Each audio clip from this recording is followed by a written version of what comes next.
غزہ میں اب حالات کیسے ہیں؟ دراصل پوری دنیا کا ذہن اب اسرائیل، امریکہ اور ایران کی جنگ کی طرف مائل ہو گیا ہے۔ ایسے میں غزہ میں حالات کیسے ہیں؟ لوگ اس کے بارے میں نہیں جان رہے ہیں، لیکن آپ کو بتاتے چلیں کہ اسرائیل نے امریکہ اور ایران کے ساتھ جنگ کے درمیان بھی لگاتار غزہ پر حملے اسرائیل کرتا رہا ہے۔ خاص طور سے مغربی کنارے یا جو ویسٹ بینک ہے وہاں پر بھی لگاتار اسرائیل کے حملے ہوتے رہے اور یہاں پر معصوموں کا قتل عام اسرائیل کرتا رہا ہے۔ لیکن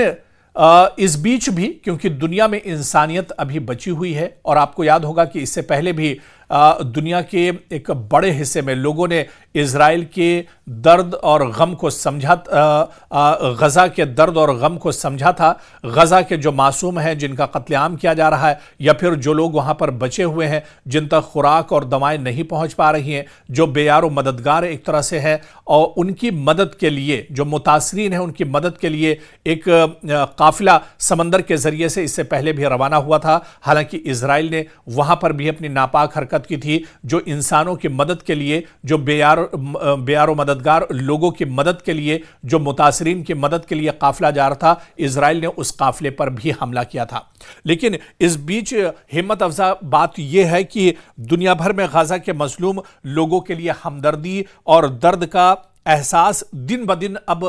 ایک طرح سے بڑھتا جا رہا ہے، اور اسی احساس کے تحت ایک بار پھر گلوبل سمود فلوٹیلا کے نام سے ایک بڑا انسانی قافلہ سمندر کے راستے غزہ کی طرف اب ایک بار پھر سے بڑھ رہا ہے، اور یہ قافلہ مدد، محبت اور انسانیت کا پیغام لے کر دراصل نکلا ہے۔ اور اس سے پہلے بھی گلوبل سمود فلوٹیلا جو قافلہ تھا اس سے پہلے بھی نکلا تھا، لیکن جیسا کہ ہم نے بتایا کہ اسرائیل نے اس پر حملہ کر دیا تھا۔ کئی جو اس میں رہنما تھے انہیں گرفتار کر لیا گیا تھا، اور کئی کشتیوں کو نقصان پہنچایا گیا تھا، اور واپس اس قافلے کو دراصل بھیج دیا گیا تھا۔ لیکن ایک بار پھر غزہ کے لوگوں کے درد کو سمجھتے ہوئے، غزہ کے مظلوموں کے لیے، غزہ کے متاثرین کے لیے گلوبل سمود فلوٹیلا کے نام سے ایک بڑا انسانی قافلہ ایک بار پھر غزہ کی طرف بڑھ رہا ہے۔ اور اس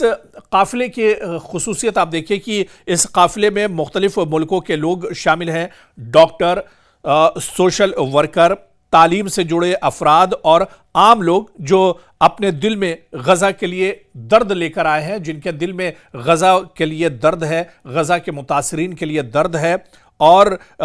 کشتیوں میں کھانے پینے کا سامان، دوائیاں، طبی امداد اور ضروری راحت کا سامان رکھ کر یہ لوگ اب دراصل غزہ کی طرف بڑھ رہے ہیں تاکہ غزہ کے جو متاثرین ہیں ان کی مدد کی جا سکے۔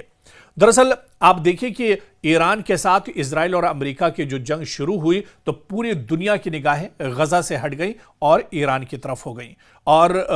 اس جنگ پر ایک طرح سے مرکوز ہو گئیں۔ لیکن دوسری طرف اسرائیل اپنی ناپاک حرکتوں کو انجام دیتا رہا، اسرائیل لگاتار غزہ پر اٹیک کرتا رہا۔ اس بیچ غزہ میں دھرپکڑ کا دور جاری رہا، غزہ میں لگاتار ایئر اسٹرائک کرتا رہا، لگاتار حملے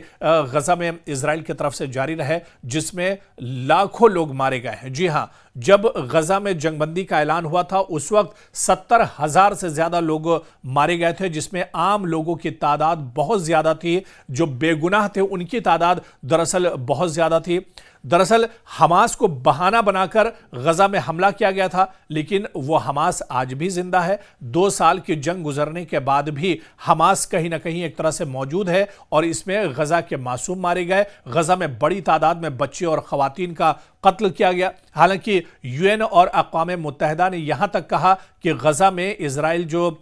کارروائی کر رہا ہے یہ دراصل صرف کارروائی نہیں بلکہ نسل کشی ہے، جینوسائیڈ ہے۔ خود اسے اقوام متحدہ نے مانا کہ غزہ کے اندر جینوسائیڈ کیا گیا ہے، قتل عام کیا گیا ہے، جہاں 1 لاکھ سے زیادہ لوگوں کا خون بہا دیا گیا، اور پورا کا پورا غزہ اب تباہ و برباد ہو گیا ہے۔ لیکن امید کی کرن آج بھی وہ لوگ ہیں، دنیا میں ایک بڑا طبقہ آج بھی وہ ہے جو انسانیت کے درد کو محسوس کرتا ہے، انسانیت کے درد کو سمجھتا ہے، اور ایسے ہی